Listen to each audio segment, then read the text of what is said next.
And good morning and welcome to The Skinny for Friday, July 18th. I'm Mitch Perry, the senior political reporter for the Florida Phoenix, joined by my colleague Ray Roa, the editor-in-chief with Creative Loafing newspaper.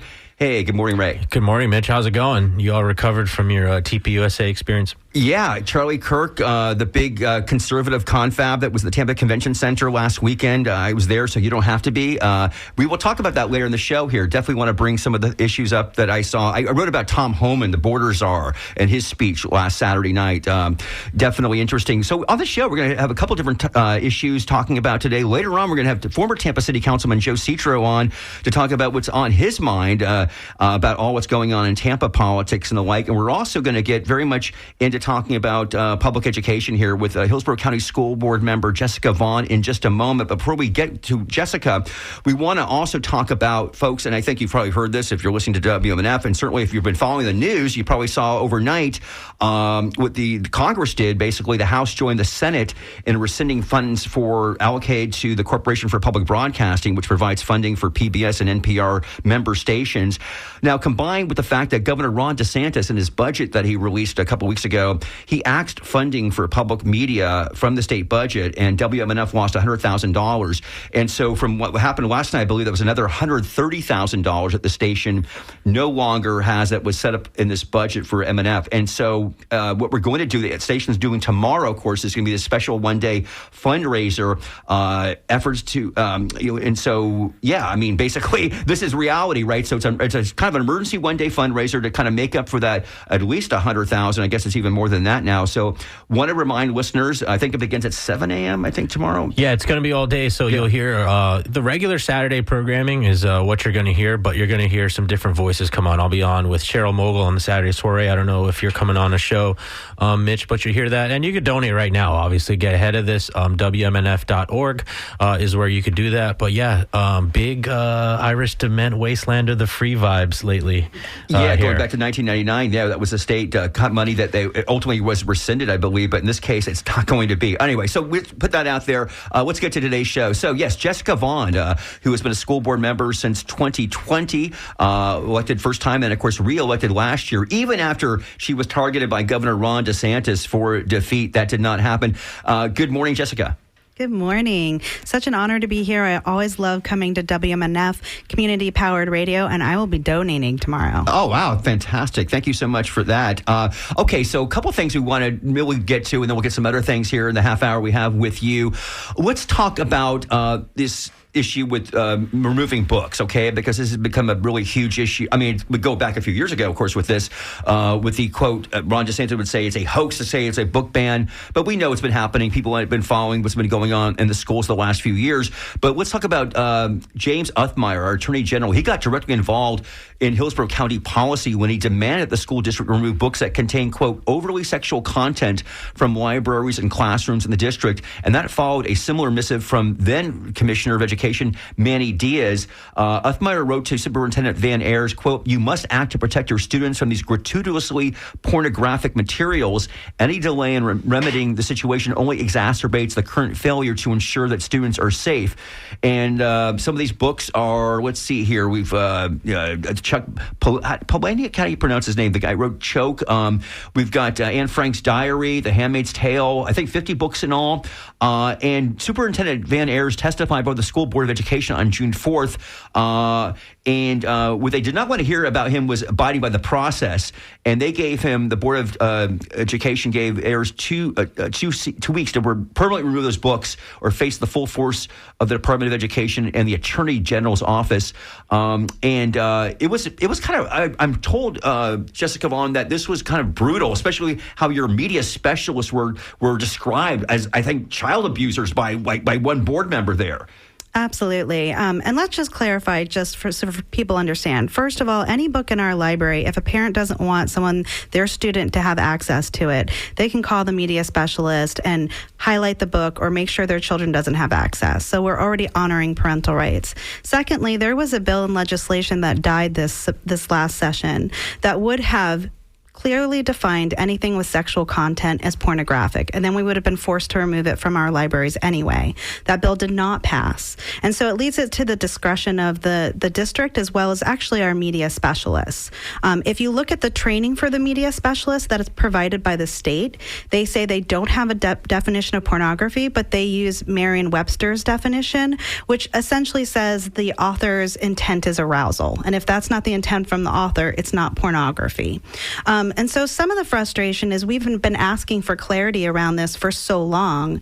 And what happened is we have someone in our county who comes to every school board meeting and is very passionate about having books removed, and went up during legislation when this bill was being heard that essentially didn't pass, and read some passages out of context and really got a lot of the legislators frustrated. So they went to the Department of Education. They sent a letter. We were kind of trying to figure out what to do with that, because at the same time, by statute, the media specialists have the autonomy to decide what's best. Their community does. Before we could even process that came the letter from the Attorney General. And I guess there's some new partnership, because on its own, the Department of Education doesn't really have the authority to demand these kinds of things. And so now with this partnership with the Attorney General, they've kind of put those legal teeth behind it. So there was a list going around. It had 55 names on it. It was directly taken from the Moms for Liberty website. It's been since scrubbed off that website. It's not a comprehensive list. It's just some passages that have been photocopied out of books with names of the books. At the time, we were very confused because a lot of other counties had these same books in their libraries, but they weren't getting letters and they weren't getting threats. So our superintendent went up there, agreed to remove the books, which really violates our own policy. So now we have to kind of scramble and figure out what our policy is going to look like. But where the kind of rub was, he also then at the same time had all of our media specialists pull and review every single book that's ever been banned in any county in Florida. And that comes to over 600 books. Is that still going on, or that already went? That's still going on. Yeah. So over the summer, we're paying media specialists just to kind of review those books, just to make sure another set of eyes have been on them, because at some point media specialists change. They might come into a library. They're not sure what's in every single thing. So we're just trying to do our due diligence of that. But who knows? There's 2 books that weren't on that list that the school board voted to keep, that now the person who wants the books removed has come and spoken about. And we're not sure if they're going to go back to those 2 books, if they're going to try to pull any kind of legal moves. Because now, when you say they, we're talking about the Department of Education and the Attorney General. Right. Well, it's like now you mentioned whatever kind of quote unquote agreement that Attorney General or contract or whatever situation the relationship is between the Department of Education and Attorney General Uthmeyer.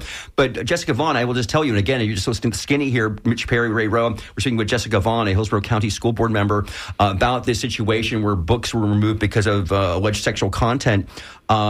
Is that he has done this on other fronts. I just wrote about this thing with quote-unquote sanctuary cities, which we don't have in Florida, but he has threatened, he just did the city of Key West, which, by the way, so cities in Florida, I'm going back to the books here, but the situation where the Uthmeyer now is threatening to remove city council members in different cities if they don't go along with an agreement with ICE, which, by the way, they are not obligated to do. Counties in Florida are, cities are not. So now we've got it again with education. Now he's threatening, I don't know if he threatened Ayers' job or these, threatened people's They careers threatened here. Ayers, and they threatened us with legal action, which our attorneys didn't interpret as removal, but through the Attorney General arrest, right? Being charged with something. So that even changes things. Now we're not talking about removing elected officials. We're talking about arresting them. Yeah. So this is going on from the administration led by Ron DeSantis. And so when it comes to Van Ayers, let's talk about him, superintendent, who's been in there for a couple year? How long? A couple of years. Okay, yeah. And we know there's historically been a lot of stuff going on with the leadership at the school board, Hillsborough County. It's one of the biggest school boards in the country. There's always 7th. Yeah, 7th largest in the nation. And of course, since 2020, since you got elected, that was the height of COVID. That was the height of the Moms for Liberty movement, parental rights and education throughout the country. Certainly here in Florida, it's been ground zero. You've lived through that, obviously, as a school board member. So have your colleagues. So, and we've gone through this with the books, of course. I was at the press conference with Ron DeSantis, was it 3 years ago, where he read, or they showed in a film, some frankly, some dirty parts of books, actually, that they said were, coming from books that were in Hillsborough County School District at that time. That was the press conference was the first time we saw the people. He was saying it's a hoax if you say we're banning books. We're just making sure that people are not getting, can get obscene materials. So this is not the first time I go around with this. But my question to you is about school superintendent errors, because, again, like some of these council members in other cities, they're threatened with, again, maybe arrest or, losing their jobs, what have you. So how do you feel about how we handle this? We weren't very happy, and we made that clear. But to be fair, it was an incredibly difficult situation to be put in. I mean, there's not been a lot of clarity. The law hasn't demanded that. When the Department of Education demands something and the Attorney General, you want to be responsive and you want to be comprehensive. My frustration is with the transparency, right? So what does that look like now? I've asked openly for a list of every single book that's going to be removed out of our library due to this kind of mass, objective review. I want to know how much this cost, right? So far we were quoted anywhere from $200,000 to $500,000 to pay our media specialists. And as you've mentioned, where's the line between protecting our media specialist? The board was so disrespectful, not to our superintendent, not just to the school board, but as you mentioned, to our media specialists, not just calling them abusers. One member of the board literally said, have you thought about firing every single media specialist and actually hiring people who can read? I mean, they were so dismissive and disrespectful. And our media specialists, first of all, we're talking about, we have more elementary schools where none of these books are. We have media specialists who are the heart and soul of our schools. They provide testing, proctoring, safe places, enrichment activities. So to be that disrespectful and dismissive don't forget, we're the largest employer also in Hillsborough County, to our media specialists is something that I'm still trying to process. Again, that is the voice of Hillsborough County School Board member Jessica Vaughn. We're talking about issues going on with the district here. You can call in or give us a comment, a question, 813-239-9663, or write us at dj@wmnf.org. Okay, I want to move to the budget now, because that is also really top of mind here. It was reported back in April that Hillsborough County Public Schools were facing an $18.3 million deficit because of cuts from the county and state and a decline in full-time enrollment. And at the school board meeting this week, I believe it was, financial officer Jamie Lewis said roughly $11 million in cuts were from enrollment declines. And this was the, let's see, and you can maybe explain this, Jessica Vaughn, about the count. This is the third count for the school year, came back later than usual due to the hurricanes, which showed fewer students were enrolled. These budget cuts also considered last school year's final enrollment numbers, which also showed a decline. First of all, what's the count? This is the third count. Mm-hmm. Explain to us what we're talking about here. So that's where they go in and they count how many kids are actually cheeks in the seat, how many kids are enrolled in the school.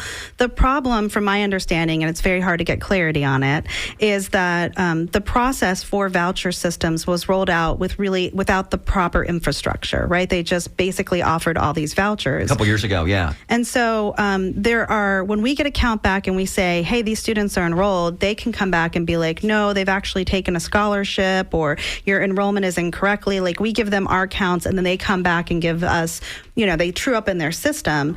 However, from my understanding of what I've been told, they overpaid the vouchers. So they paid vouchers to people who were in our public schools, who were using our services, who we were getting funding for and providing the services for.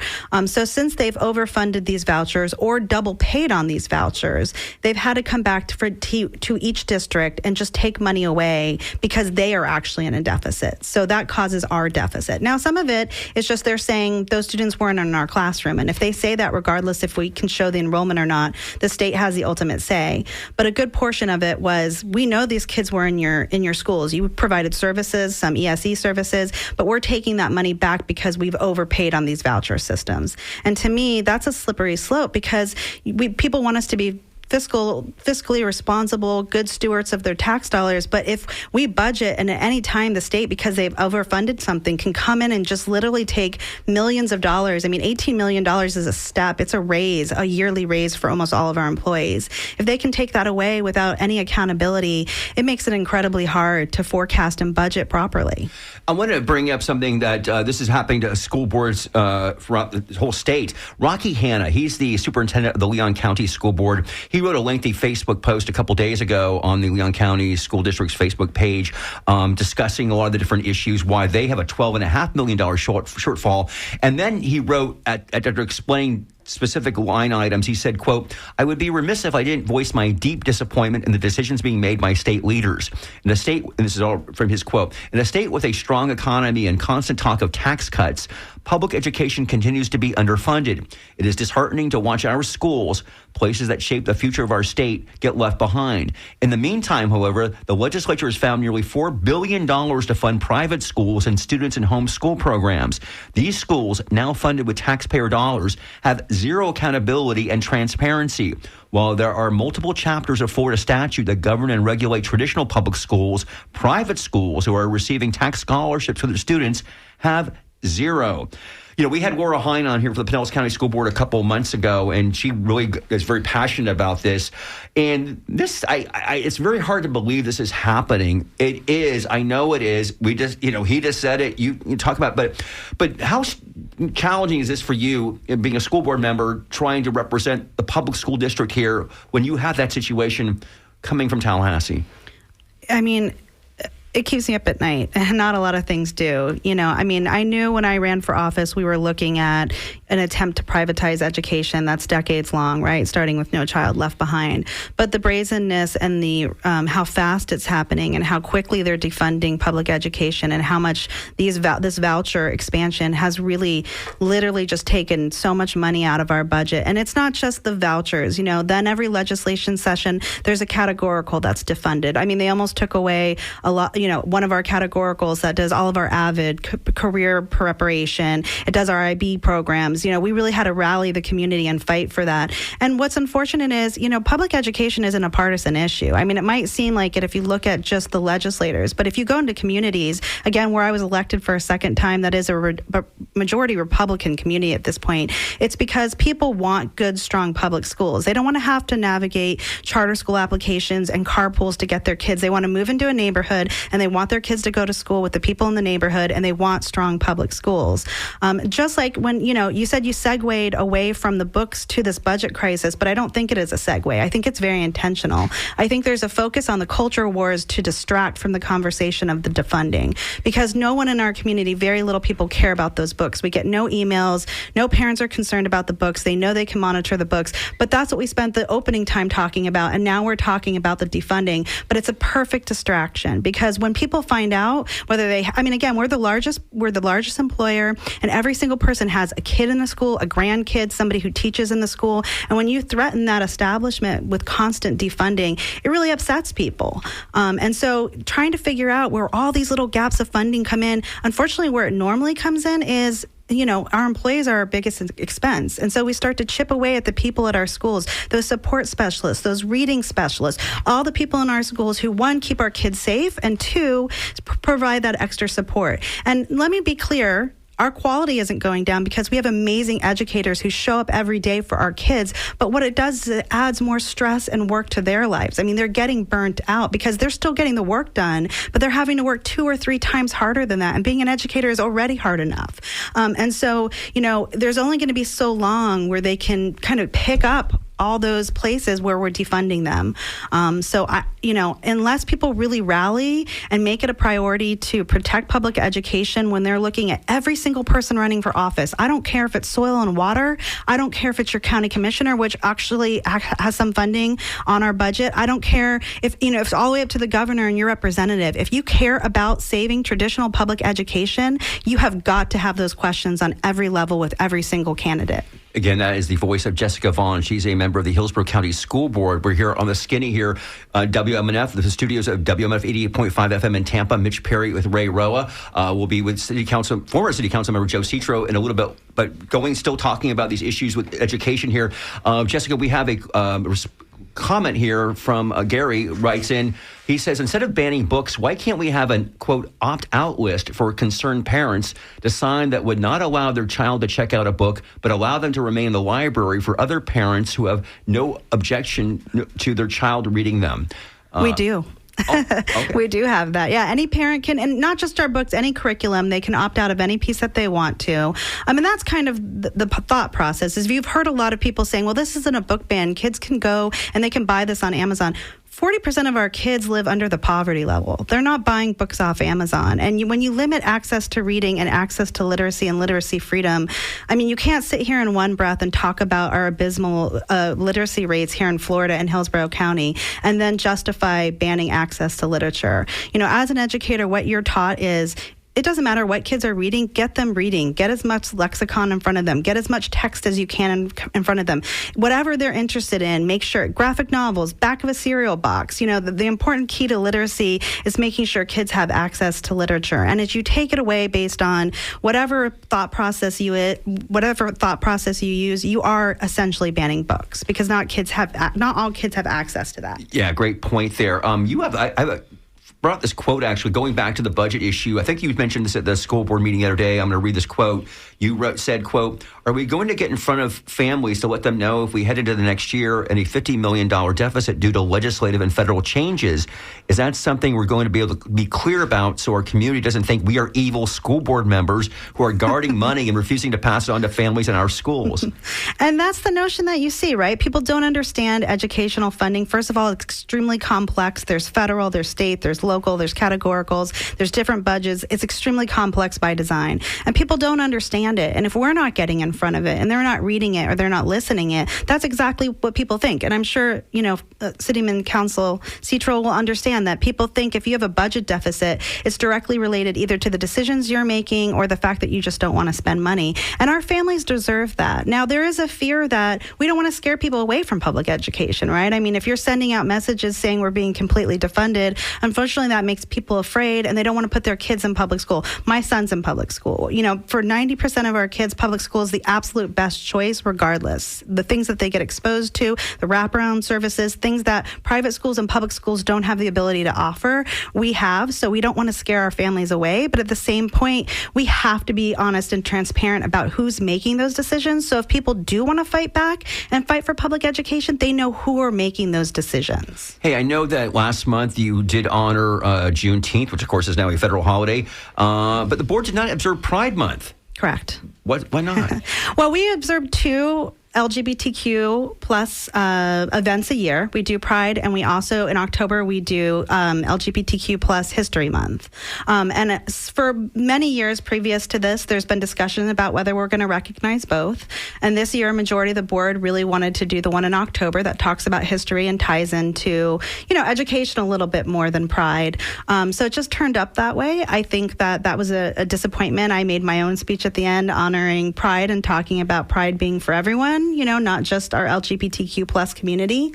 But it was really disappointing. And that's, again, what you're going to see happen as the culture wars come down more and more, right? Is even if they're not asking it, if you identify that as being part of DEI, that is this vague boogeyman, you're going to have this chilling effect. And you're going to see school districts that they're literally threatening to arrest school board members, slowly eroding the things that are so important to supporting our kids, our families. We don't just have LGBTQ students. We have employees. We have families, and making sure that we have the most inclusive environment for those people. And so that's another challenge with the culture wars is, what are you going to make stands for where you're still going to be there to fight the next day? And what are the things that, unfortunately under this administration, are you going to have to not honor anymore? Hey, Ray, I want to bring you in here because I know before the show began, we were talking about this. By the way, folks, you don't know this, we have a new state education commissioner. His name is Anastasios Kamautsis, I believe is how you pronounce it. I think he did better than I would do. Okay, so he gave a speech in Orlando the other day to kind of kick off and introduce himself to the state. And he also sent a letter to parents and teachers, I guess it was. That's correct. Yeah, the letter just talking about parental rights, kind of bringing it up again as if it was a thing that didn't exist. Right. And as the board chair brought up, the county is in always constant communication with parents, letting them know the things that they can and they cannot do.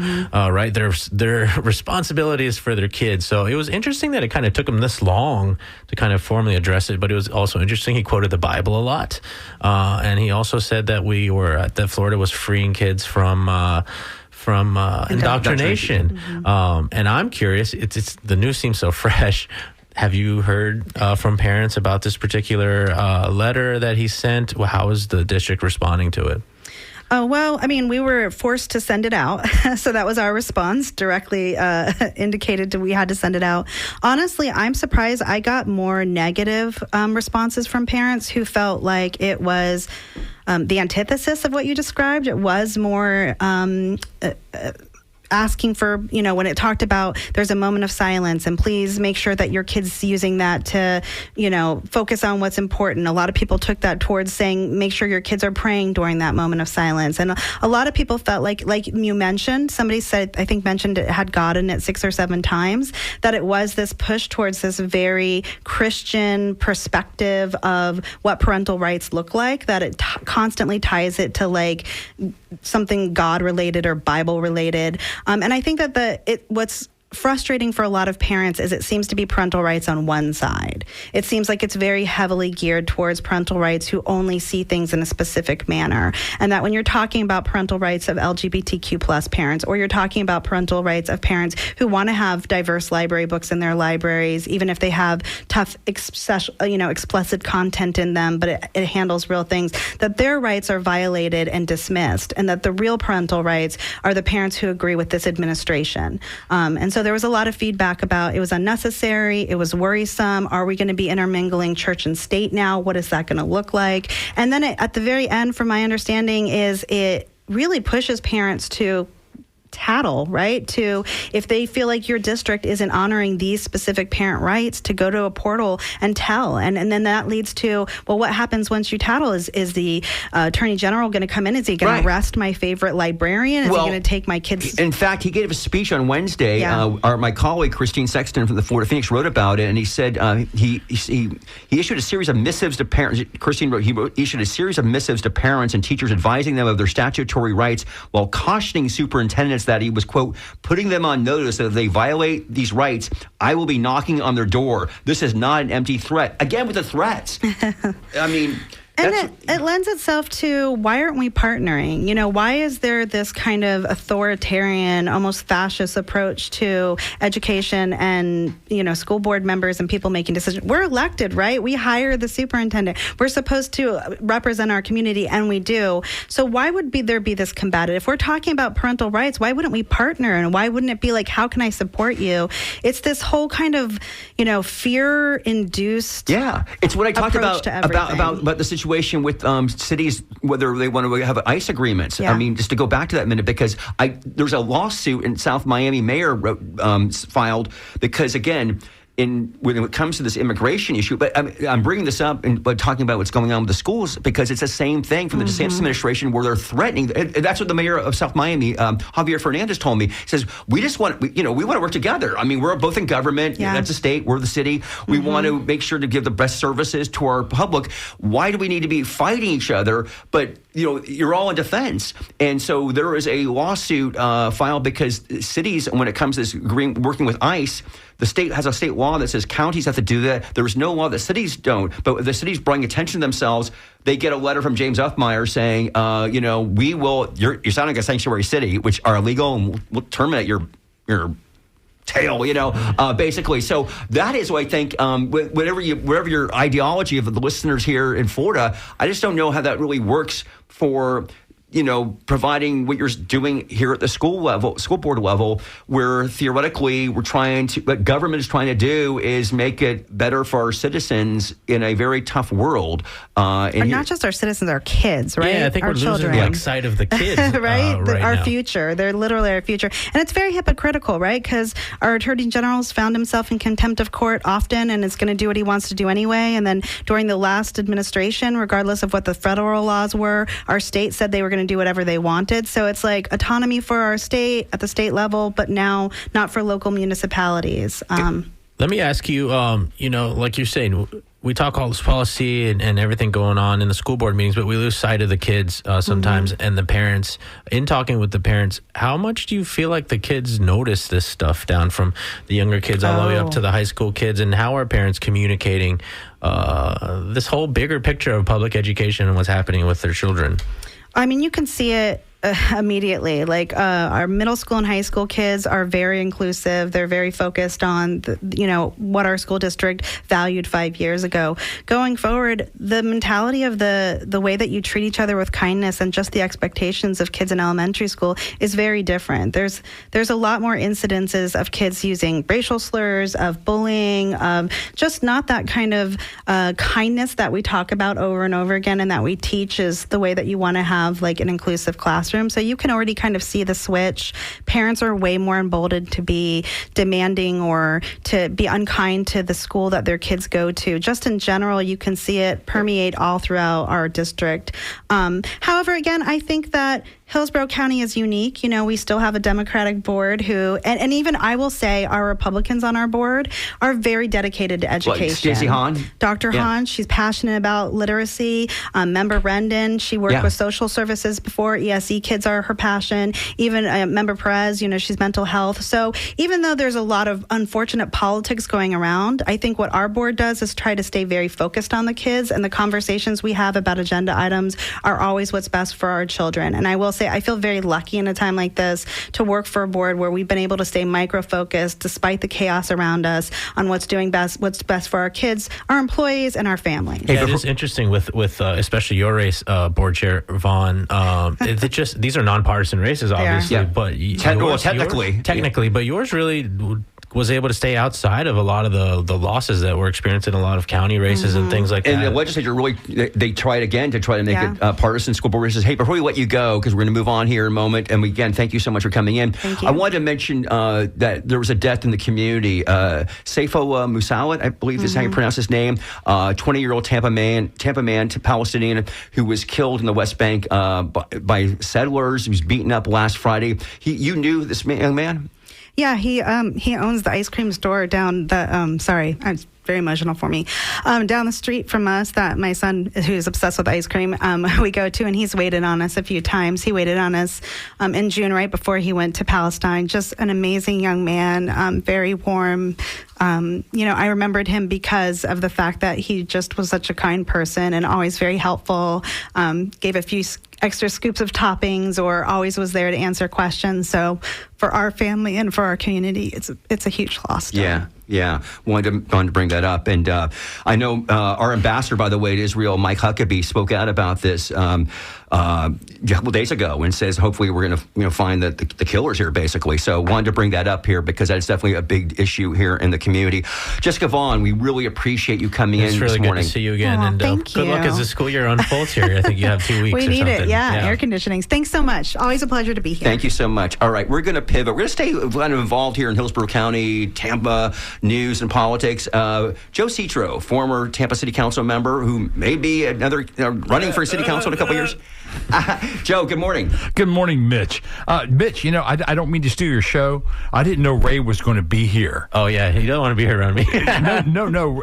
Ray, you wrote a very interesting article the other day. Okay. About the Florida Democrat Party chair, Nikki Fried. Open primaries. No. That's my story. Oh, yeah. I was going to say, that's a Florida Phoenix. She said at Florida Blue. Oh, yeah, that was Mitch Perry. So she said basically things that I can't say on the air. Yeah. Crap. Yeah, yes, absolutely. I'm a member of the LGBTQ plus caucus, and I was down there for a forum on Wednesday, and she showed up, and some of the things that she had mentioned didn't echo what she said at Florida Blue. And I thought that was how so? Tell very interesting. No. She was talking about we, the Democrats, need to unite.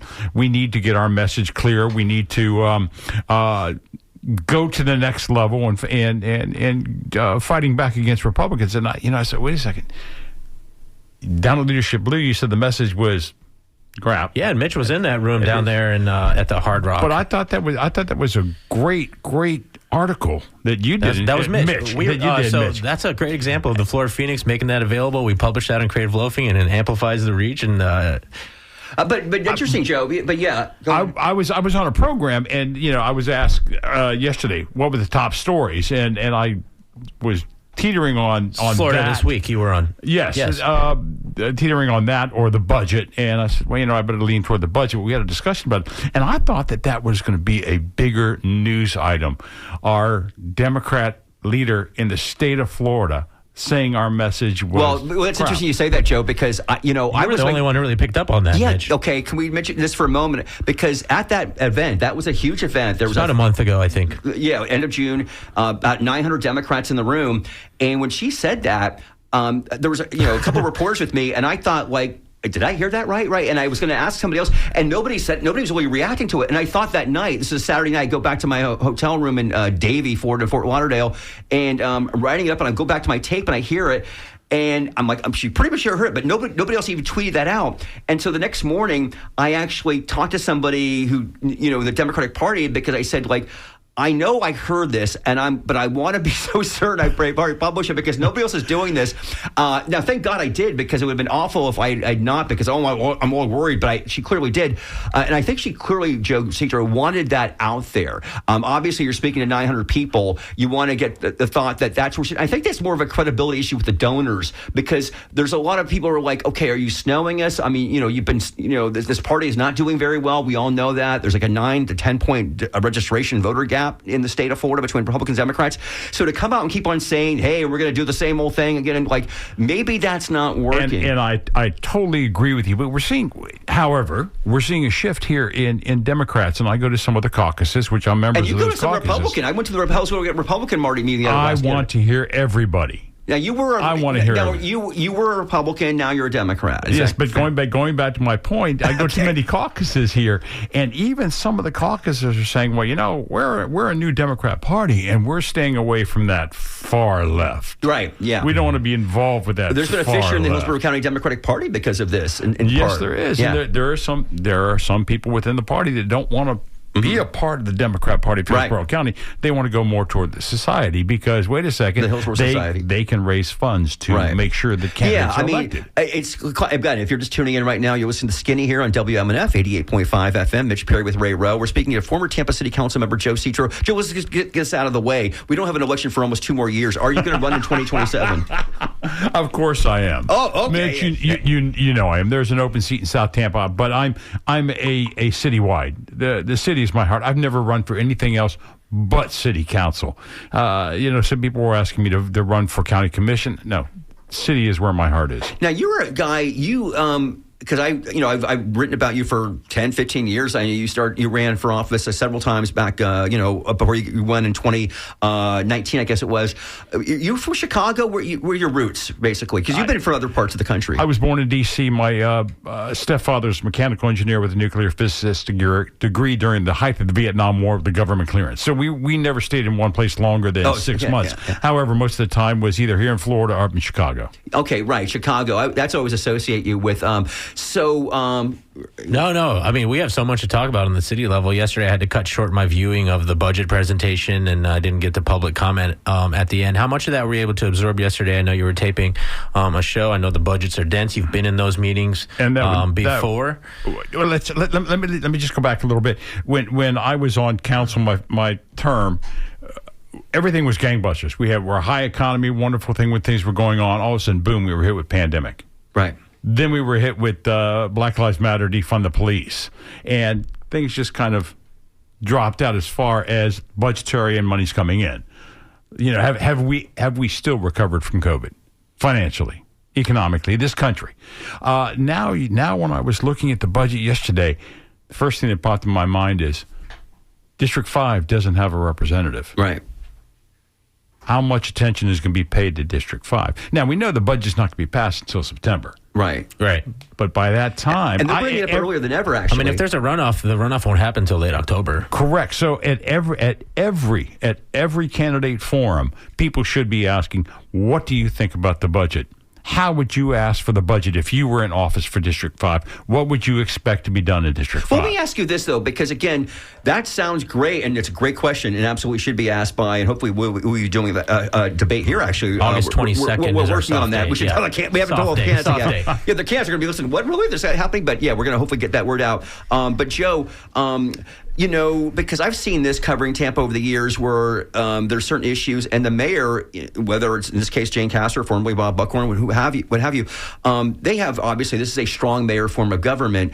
And how much, can you influence as 1/7 of the city council to get your issues or your really passions into that budget if the mayor doesn't necessarily agree with you on it, for example? Well, then you have to get sunshine taken away.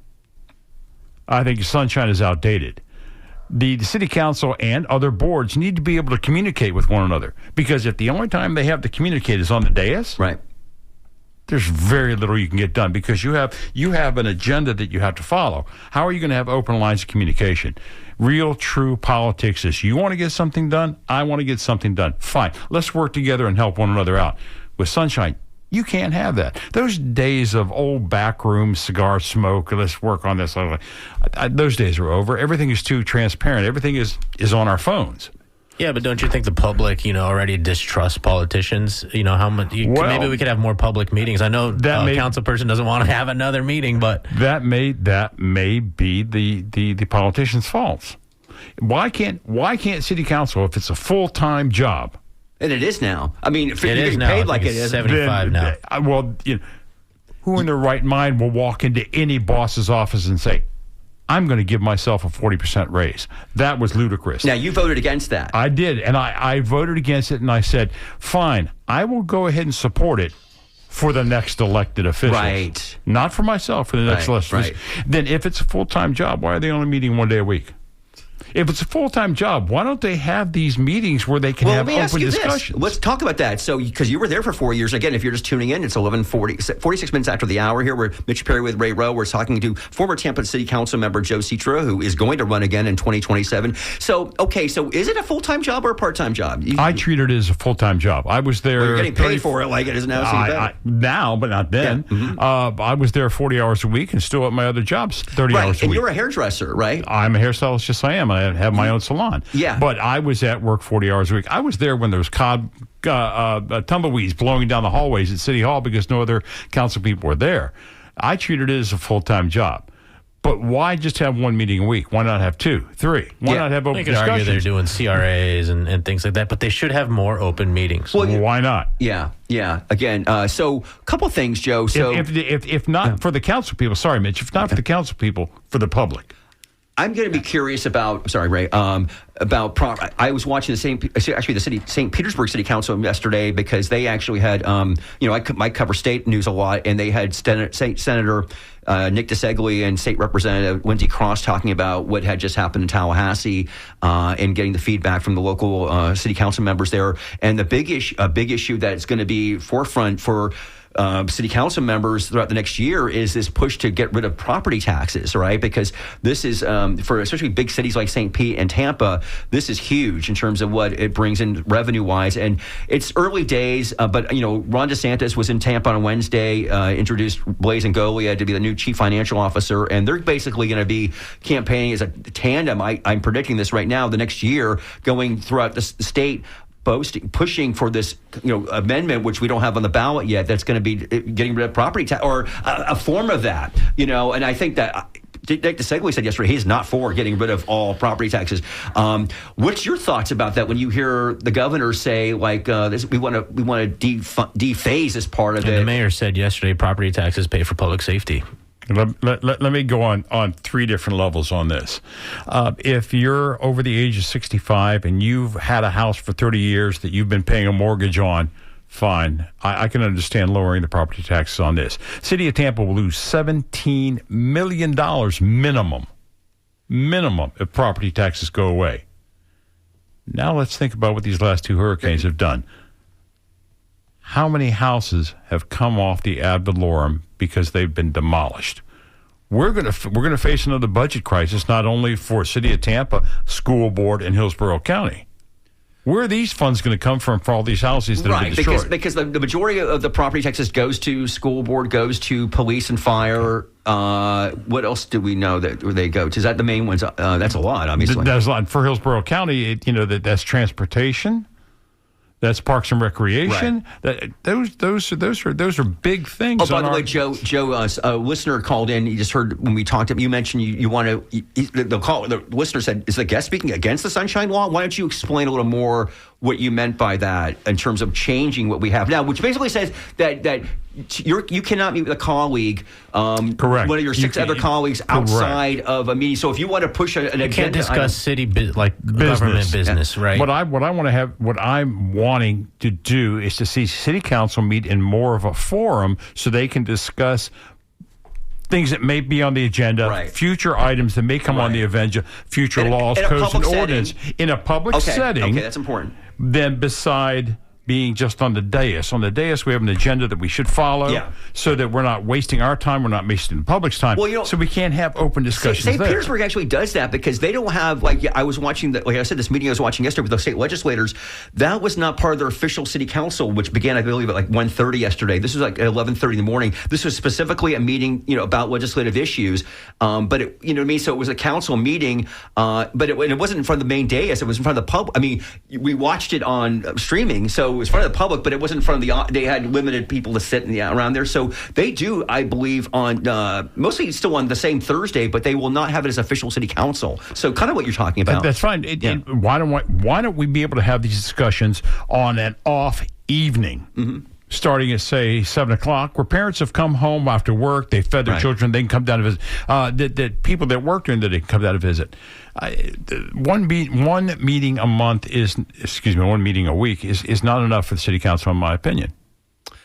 I totally get what you're saying, and I think there have been versions of that, and you can kind of see it happening on the dais during the city council meeting. You can tell that a lot of people aren't on the same page just because they only talk at that time. And so I think, and correct me if I'm wrong, Councilman, you weren't saying that sunshine should be abolished or changed. I'm not saying that. What you were saying is there's got to be a different approach. Right. And if city council is going to be paid as if it's a full-time job, why not add another meeting? And by full-time, we're talking, was it $77,000 a year now? It's just north of 75, I think. Yes. And it used to be like 40. They gave $52,000 when I was on. They gave themselves. Now you say they because you voted, or were you still on the board when you had that vote? No. Okay. So it was the new city council that voted themselves a 40% raise. Let me ask you something, Councilman. Now that you're off the council, what is it like as a councilman, as big time legislation or issues are going to come up? How does it work when the administration starts to engage you and kind of vet you out and say, hey, this is kind of our take on this? Because city council oftentimes, and they argue a lot now, is a balance of power. Right, but the administration has to engage with council members one-on-one outside of those meetings. What are those? What does that look like, and what does that feel like for the public? As a councilman, I had the privilege, no, not privilege. I was able to meet with department heads, and I could speak my mind to them. We did not always agree. We sometimes had shouting matches, but I was able to talk out my differences and ask for what I wanted. Didn't always get it, but I was able to meet with department heads. And that's where I made my points. Then, not on the dais. I didn't want to air my dirty laundry out in the public. Mayor Jane Castro and I had some knockdown, drag-out fights. We yelled at one another at Armature Works. What was that about? Who was paying for the ice cream? Or? That was about concerning a police chief. Okay. Oh, okay. I wanted one, she wanted another, and we had words. I think if you're a Tim Pena politics junkie, you know exactly what he's talking about. You have to have 4 affirmative votes. Her candidate won out, yes. Yeah, right. And we know how that worked out. Well, so yes, by the way, I do want to say, before again, we've got about 5-6 minutes here to go. I did want to bring up, and Joe, love to get your thoughts about this. So in the Tampa Convention Center, which is one of the most popular convention centers around the country, so they had Turning Point USA's Student Action Summit, SAS, last weekend. This was, of course, the big conservative confab that featured people like Tucker Carlson, Laura Ingraham, Megyn Kelly, and then a lot of members of the Trump administration administration, Defense Secretary Pete Hegseth, Kristi Noem, Department of Homeland Security, closed it out on Saturday night. And it was also, when I went on Saturday, you guys, I actually, it wasn't a lot of politics, believe it or not. They had a lot of because these are young students or 20-somethings, conservatives, and there was a lot of just life lessons and teaching. And Russell Brand, remember him, of course, the British comic who was formerly, I guess, a progressive and then got conservative during COVID, and now he's gone pretty Christian. Heavy allegations in his home country. Well, right, some very serious allegations of him sexual assault. And right around that time, apparently, he went all Christian. And I say this because his 20-minute speech on Saturday night was all about being a Christian. It was surreal, quite frankly. I mean, I thought I was going to get some dose of right-wing politics. I actually got all this stuff about. Do they splash holy water on you? No, that did not happen. But nevertheless, it was really a weird situation. And then, of course, Tom Homan was there. I wrote about him for the Phoenix. Did you go by there? There was actually all these protesters who went by at one point on Saturday afternoon. I did not see that because I was inside the convention center. And I should say, police told me that there were no arrests in connection with. Okay, good to know. Despite the scuffles outside. I think we're going to call here in a minute. But anyway, Joe, any thoughts about? Here's the irony. Here's the irony. They had this big, huge conservative Republican convention in a city that has Democrat leadership. For now. I think we're still going to have Democrat leadership. There's the irony. How this conservative group, they're meeting in the heart of a Democrat city with a Democrat mayor and a Democrat city council. And if you're in the Chamber of Commerce, you'd say that's because people love coming to Tampa. They love coming to the convention center. And I think the city has its hands tied, too. If they say no to TPUSA, then what does that look like? Years ago, when I was still an activist on different boards and committees, I had a representative from Rick Scott's office when he was then governor. And I asked a question, how come we don't have more ability to have transportation here? How come we don't have public mass transportation? How come we don't have light rail from the airport to downtown? How come we don't? And their representative looked at me and said, well, you got a Democrat mayor and you got Democrat city council. So, yes, do I think there's some infighting? Yes. But I still look at our city as one of the greatest cities, one of the most open cities. Now, this open, what do you mean by that? Well, this convention came here. Yeah. Of course, we could have said something to stop it, but, let people speak their minds. Right. We have peaceful protests in our streets protesting our government. We have free speech. By the way, let's show that we're better than they are. We had No Kings, another protest, I think, yesterday, was it? City Hall has become a protest venue outside in a lot of ways recently. We have good trouble just happening now. Yeah, that was yesterday. That was yesterday. Yeah. So we have free speech here in our city. Let them. We'll show them what they are, and we'll still be bigger for it. Okay, do we have time? Do we have time for one more question? Well, I thought we had. We thought we had a call here. We've got a couple minutes. Real quick, Councilman, as someone who switched parties, and you're looking at the Florida gubernatorial race here, you have David Jolly, who presumably will. By the way, we're gonna have David Jolly on next week here. Yeah, David Jolly will be here next week. That's gonna be good. What do you say to the critics who say, this guy's a chameleon, dude? He just changed his affiliation here. I understand that the Democrats really don't have anybody, that they can run anyway, so why not Jolly? But what are your thoughts here on this idea of changing parties and running as a Democrat after being a Republican? I was a Republican for a long while. I was first a Democrat. When I first voted for Jimmy Carter, I was a Democrat. I turned Republican, and then the Republican Party just, I couldn't agree with them. Now, can I say some cynics will say, Joe, you ran as a city council member as a Republican, a nonpartisan election, and then you did become Democrat, and then you won. Mm-hmm. And I'm quite happy where I'm at, and I'm not changing. All right. And I'm not changing. I respect Mr. Jolly. I've had conversations with him, his wife. We agree on a lot of things. We're going to need somebody if we're going to be running someone for governor in Tallahassee in Florida. Yeah, I would like to. Frentrish Driscoll, I admire her, and I looked at her in the eye. Would you like to her to run? She was thinking about running for governor, but I looked at her in the eye and said, Frentrish, you are destined for greatness, and she is. Is this her time? I'm not sure. Right. I'm happy that she's running for state senate for Roussan's seat. Right. That was just announced a couple days ago. Yes, yeah. I'm quite happy for that. I will throw my support behind Jolly. I like him as a man. I respect him. All right. And real quick, District 5, do you know who you're going to vote for yet if they qualify? Oh, you're not in the district, I don't think. I'm not in the district, so I can't vote. Okay. Now you're gonna ask me Ariel. All right. Okay. Ariel. Continue the legacy. Yes, sir. All right. So that's going to be it. We want to thank Joe Citro and Jessica Vaughn. Yeah, School Board Chair Jessica Vaughn, thank you so much. Former Tampa City Councilman Joe Citro, thank you for being here. Skip Sassy on the boards for us this afternoon. Thank you so much, Skip. Joe Remo on the boards back there. I see E-Love in Studio One here, ready to get Art in Your Ear going for you. And thank you so much for listening to WMNF Tampa. Again, as a reminder, we will have David Jolly on the show next week, so get all your burning, yearning questions ready and put the phone number in your speed dial, because it should be an interesting hour. It'll go by fast. Thank you so much for supporting WMNF. As a reminder, WMNF is going to need you tomorrow for our emergency one-day drive. Let's talk to you next week. See you, Mitch. Yeah. WMNF Tampa.